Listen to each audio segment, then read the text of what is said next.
भीष्म पितामह पिताश्री थे न्यायाधीश। माताजी लिखती थी कविताएं, जीवन में रहे आत्मनिर्भर।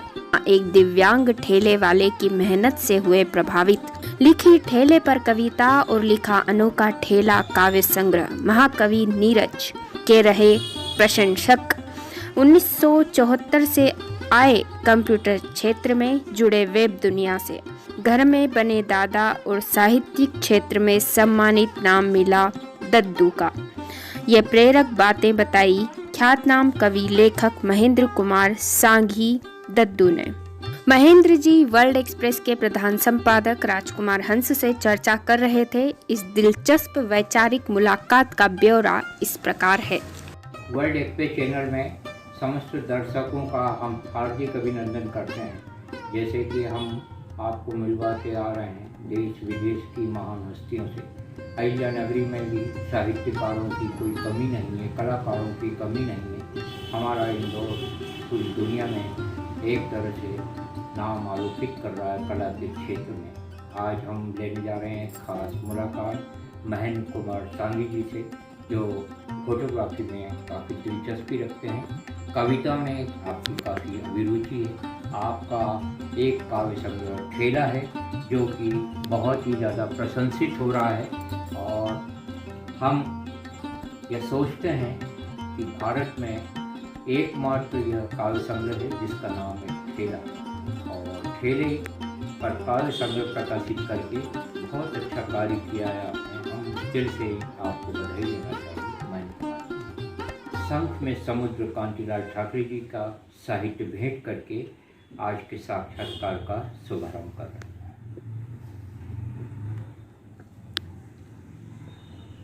हम आपको बताते चलें कि सांघी परिवार एक प्रतिष्ठित परिवार है। महू आपने देखा होगा, और महू को सेना के कारण, सैन्य कर्मियों के कारण और सेना के प्रशिक्षण के लिए जाना जाता है। और सांघी स्ट्रीट है आपके परिवार के नाम से है। सांघी जी, आपका अभिनंदन है। हम आपकी पारिवारिक पृष्ठभूमि के बारे में अपने दर्शकों को बताना चाहेंगे, जैसे कि आपके पितामह का शुभ नाम, पिताजी का शुभ नाम, माताजी का शुभ नाम, और वो क्या करते हैं। मेरे पिताजी हजारीलाल सांघी एक बहुत बड़े न्यायविद रहे और हाईकोर्ट जज भी रहे, और महू कैंट के अध्यक्ष थे वो। और उनकी बहुत जो उन्होंने उत्कृष्ट सेवाएं दी, उसके कारण महू मेन स्ट्रीट के आधे हिस्से का नाम सांघी स्ट्रीट उन्हीं के नाम पे 1948 के आसपास रखा था। और हमारा परिवार पूरा जजेस और वकील का परिवार है। मेरे चाचा शंभुदयाल सांघी जो हैं वो भी इंदौर के बहुत नामी वकील रहे, इंदौर मध्य प्रदेश के। और मेरे फादर छगनलाल सांघी वो भी जज रहे। मेरे बड़े ब्रदर वो भी डिस्ट्रिक्ट जज से रिटायर हुए। मैं अकेला जो था, मतलब पहली बार मैंने डाइवर्सिफाई किया, और मैं कंप्यूटर लाइन में पहला सांघी परिवार का जो है कंप्यूटर प्रोफेशनल था। जी, आपकी पढ़ाई कहाँ तक हुई। मेरी पढ़ाई एमकॉम तक हुई, और मेनली कन्नौज में, मतलब हमारे ट्रांसफ़र होते रहते। प्राइमरी एजुकेशन कन्नौज में हुआ, और बाद में फिर देवास में आके हम लोग सेटल हो गए थे। वहीं से केपी कॉलेज से मैंने ग्रेजुएशन किया, बीकॉम भी किया, एमकॉम भी किया, और उसके बाद गैजा गैस वगैरह में मैंने कंप्यूटर प्रोफेशनल के रूप में ज्वाइन किया। आपकी माताजी का शुभ नाम जगदेवी सांघी, और वो बिल्कुल जगदेवी नाम के स्वरूप की देवी स्वरूपा थी। और उनके ऊपर मैंने कविता भी लिखी है। वो बहुत अनूठा व्यक्तित्व था, और उनकी सोच बहुत आगे थी, मतलब बहुत दूर की सोचते थे। मतलब पल पल में वो यही बोलते थे कि बेटा किसी की बुराई मत करो, किसी की बुराई नहीं सुन सकते थे वो। ऐसी लेडी, मतलब आज के ज़माने में, मतलब अगर ऐसी माताएं मिल जाएं तो देश का मतलब उद्धार हो जाए। क्या कारण है कि आपके चेहरे पर हंसी है, आप हंसमुख हैं, खुश मिजाज हैं, इसका क्या कारण मानते हैं। सबसे बड़ी बात है कि दुनिया में जो दुख इतने हैं कि हंसी बांटने से ज़्यादा, मतलब किसी को आज भाई मेरे पास कोई बहुत ज़्यादा संपत्ति तो है नहीं कि मैं लाखों रुपए दान में दे दूँ। मेरे पास हंसी है, और मैं हंसी बांट देता हूँ। बहुत बढ़िया। और हंसी बांटने से सामने वाला प्रफुल्लित अगर हो जाए तो इससे बढ़िया बात क्या हो सकती है। और एक प्रश्न ये है हमारा कि आदरणीय भाभी जी का शुभ नाम क्या है, उनके बारे में क्या बताना चाहेंगे? वो निर्मला सांगी मेरी पत्नी है। और सबसे बड़ी बात है कि वे मुझे काव्य गोष्ठी में जाने के लिए मना नहीं करती है। क्या बात है। हाँ। आइए और हम अपने दर्शकों को बताना चाह रहे हैं। और एक और जो आदरणीय बात है हाँ जी। कि मेरी अधूरी रचनाओं को हाँ। वे बच्चों की तरह संभाल के रखती है। जी, हम हमारे दर्शकों को बता रहे हैं हमारी आदरणीय भाभी जी का चेहरा। वे काफ़ी काव्य प्रेमी हैं और अभी उन्होंने महन भैया को बोला कि फलानी फलानी ये रचना आप सुनाओ। तो कितनी अच्छी आप धर्मपत्नी हैं। कई साहित्यकारों को अवॉइड करती हैं, हूट करती हैं उनकी पत्नियाँ। हम कई जगह जाते हैं तो उनके साहित्य को वो प्रचार प्रसार करने की जगह रद्दी वाले को बेच देती हैं। लेकिन जो साहित्य से प्यार करते हैं, कला से प्यार करते हैं, उनमें एक नाम है आदरणीय निर्मला जी। आप ये साक्षात्कार को हम आगे बढ़ाते हैं। हमने सुना है महेंद्र भैया कि आप कवि नीरज जी को बहुत पसंद करते हैं। कवि नीरज जी तो महाकवि हुए, सारी दुनिया में वो छाए रहे काव्य मंचों पर। उनकी एक रचना हमारे 80 में लिखना चालू किया मैंने। पर जब मैं देवास में केके कॉलेज वगैरह में था तब वहाँ जो मीना बाजार लगता था और उसमें नीरज जी आते थे। उनकी रचनाएं मुझे बेहद पसंद है। वो दोस्तों को मैं सुनाता था, मतलब वो रचनाओं को, और वो फरमाइश करके मुझसे सुनते थे।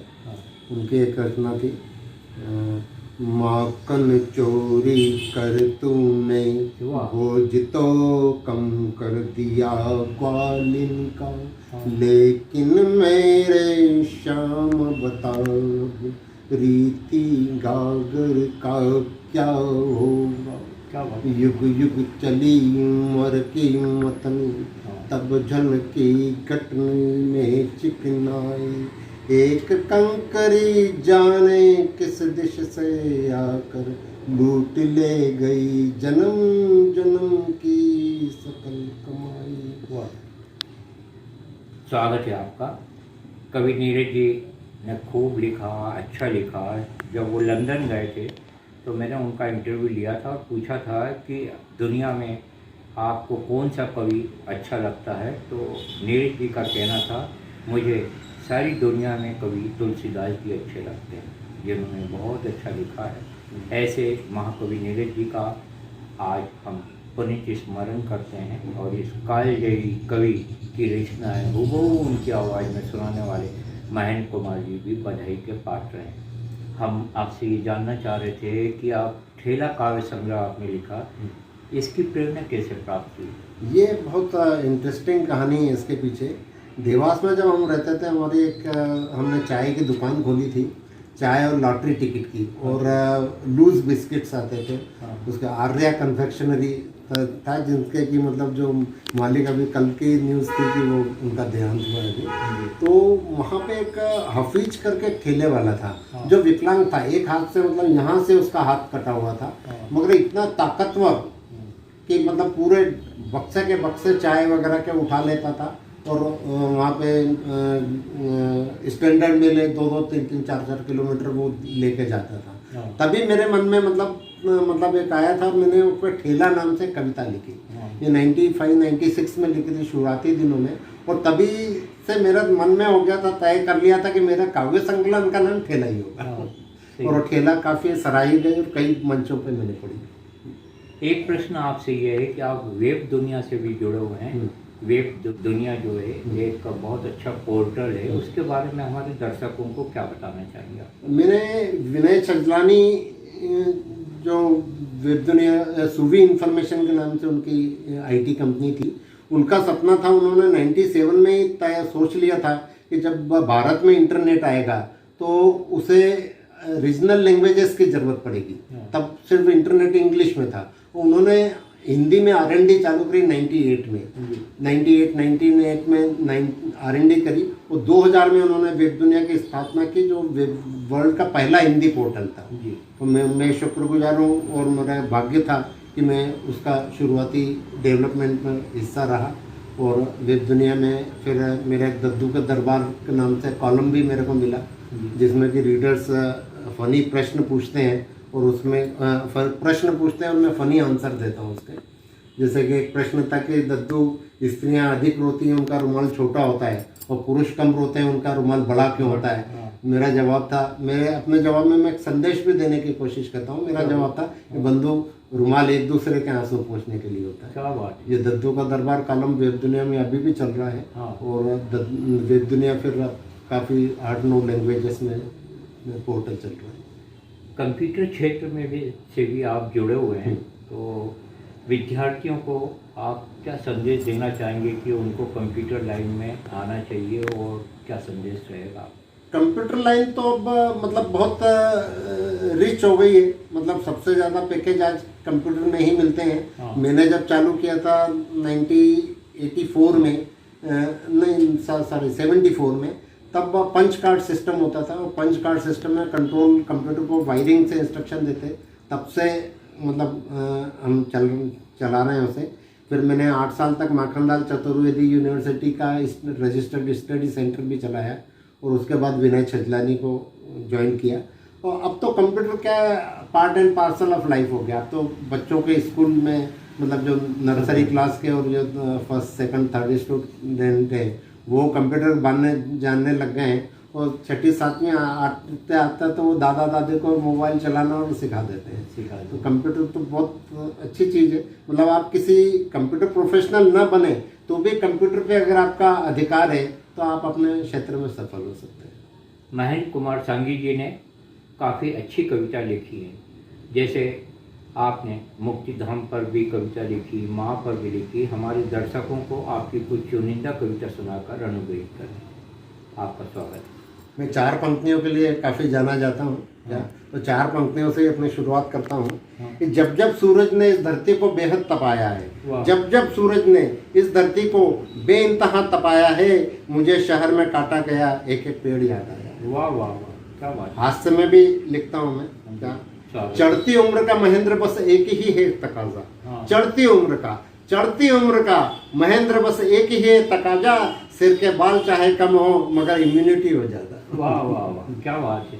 वाह वाह। 4 लाइनें और लिखी थी। हे विज्ञान चांद से आगे न जाओ, मानव मन में गहरे उतर जाओ, दिल और दिमाग की कुछ थाह पाओ, मन को निर्मल बना दो, विश्व शांति ले। क्या बात है। वाह वाह, बहुत बढ़िया।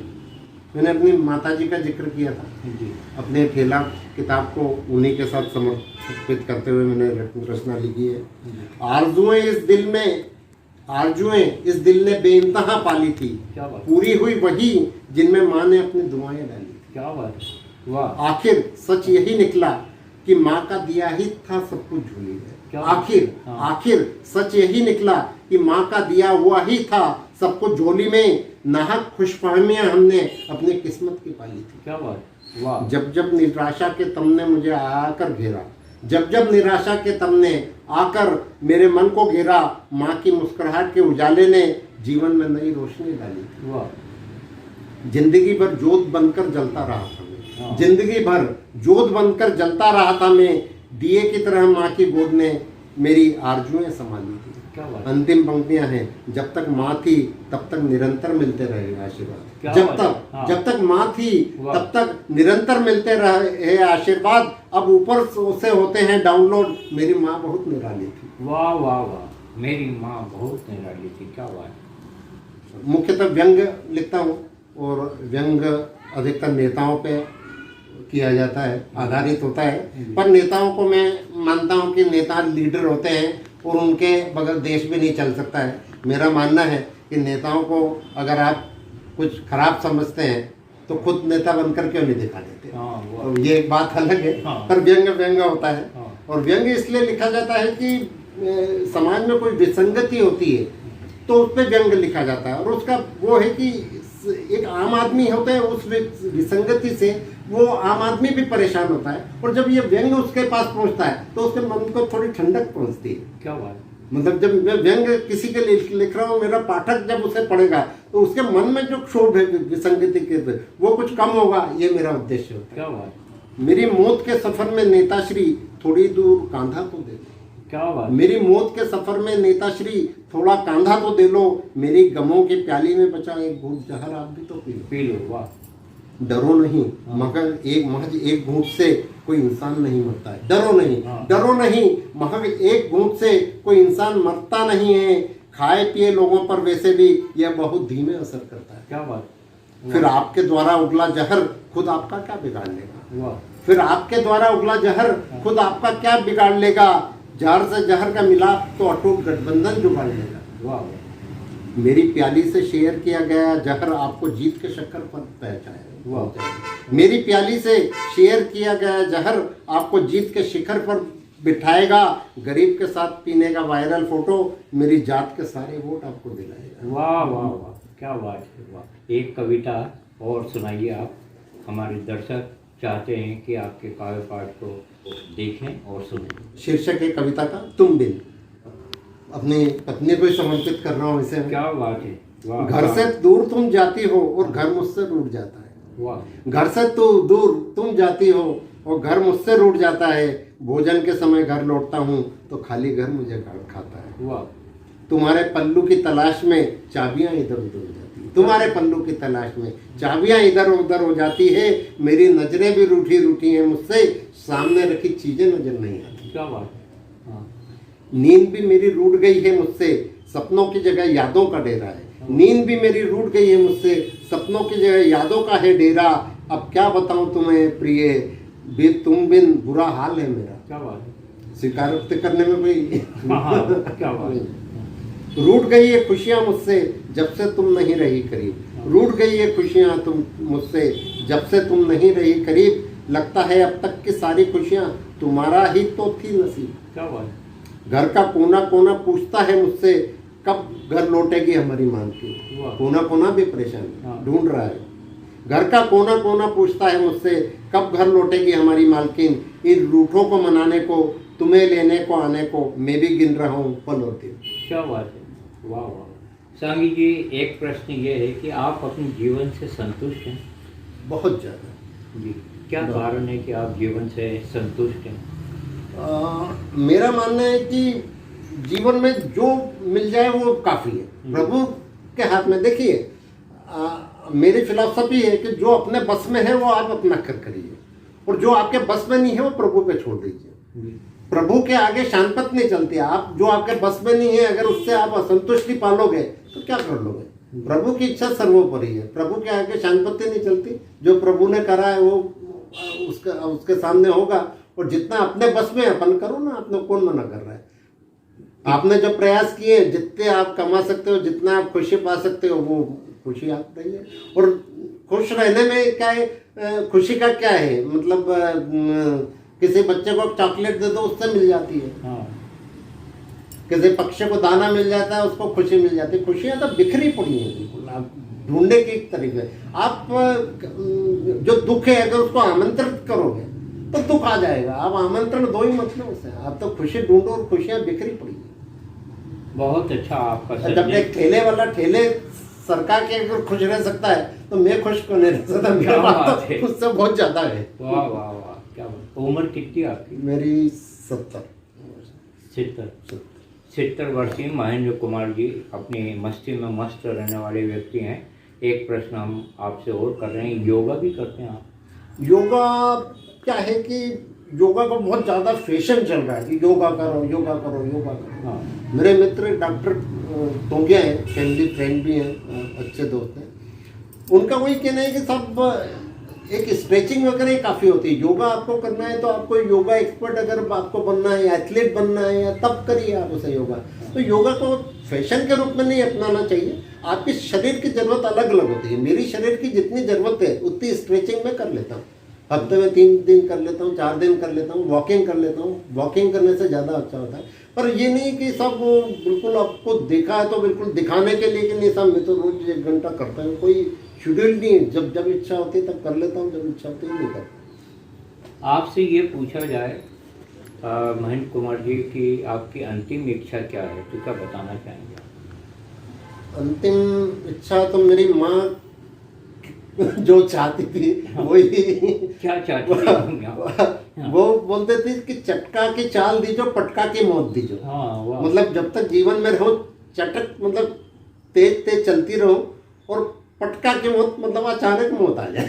क्या बात है। तो इससे बढ़िया क्या है हाँ। इंसान की, कि जब तक जिंदगी रहे तब तक चलते फिरते रहे, और जब मौत आए तो अड़िया रगड़ अस्पताल में आईसीयू में करने के बजाय एकदम पटक से बढ़िया अच्छा। इस साक्षात्कार का अंतिम सवाल हम कर रहे हैं कि जिस समय मणिपुर में हिंसा हो रही हो, रूस यूक्रेन का युद्ध आज तक जारी हो और सारी दुनिया में संपत्ति को लेके विवाद हो रहे हों और भूमि को लेके विवाद हो रहे हों, उस समय प्यार के लिए, एकता के लिए और सद्भावना के लिए आपका क्या संदेश होगा, जो कि आप एक अच्छे साहित्यकार हैं?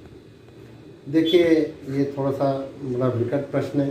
सवाल ये है कि सिर्फ कवि या साहित्यकारों के कुछ करने से क्या हो जाएगा। कवि साहित्यकार तो क्या है कि कविता से चेतना फैला सकता है। अब वो दिन लग गए कि जब आज़ादी के लिए कवियों ने खूब ओजपूर्ण रचनाएं लिखी, पर उस वक्त उनको सुनने वाले लोग थे। आज कवि या साहित्यकार कुछ बोल भी देगा तो उसे सुनना कौन चाह रहा है, सबसे बड़ी बात ये है। फिर भी कवियों को जरूर अपना संदेश, मतलब जो देते रहना चाहिए, हार नहीं मानना चाहिए। जितने भी लोग सुने वो अपना संदेश देना चाहिए। पर मेरा प्रश्न, मतलब सोच ये है कि सिर्फ कवियों से नहीं, आप हर देशवासी से अपील करें कि हर देशवासी एक अच्छा इंसान बने, और उसके लिए देश को अच्छी माँ की ज़रूरत है। माँ अगर अच्छे संस्कार देगी, संस्कारों की आज कमी लगती है, और उसके लिए माँ संस्कारवान देने वाली माँओं की ज़रूरत है। वो संस्कार दें और उस संस्कारों के बल पे ज़्यादा से ज़्यादा लोग इस चीज़ का विरोध करें। संस्कार अच्छे लीडर पर समाज में आए, न कि जो भ्रष्टाचार वगैरह स्वार्थ अपना देखते हैं। अच्छे लीडर जब आएंगे तो वो फिर इन चीज़ों को, हिंसा वगैरह जो घटनाएं, इनको कवर कर सकें। बहुत अच्छा आपका संदेश है। महेंद्र कुमार जी के इस संदेश में एक बहुत बड़ी आवाज़ छुपी हुई है कि कवि लोगों को सुना जाए और उनको अच्छे मंच दिए जाएं, राष्ट्रीय एकता के कवि सम्मेलन हों। और आपने बहुत अच्छा कहा कि हर हिंदुस्तानी आवाज़ उठाए और हर दुनिया का नागरिक आवाज़ उठाए विश्व शांति के लिए, विश्व बंधुत्व के लिए। और आपने एक बहुत बड़ा संदेश दिया है कि माताओं की बहुत बड़ी जिम्मेदारी है कि नई पीढ़ी अपने सपूतों को वो संस्कारवान बनाएं, ऊर्जावान बनाएं, गुणवान बनाएं, जिससे कि देश मजबूत हो, सारी दुनिया मजबूत हो। हम महेंद्र कुमार सांगी जी के इस वैचारिक साक्षात्कार पर आपकी प्रतिक्रियाएं आमंत्रित करते हैं। आपकी प्रतिक्रियाएं मानवता की खुशबू को और ज़्यादा फैलाएंगी। जय विश्व, जय भारत, भारत माता की जय। धन्यवाद, बहुत बहुत धन्यवाद।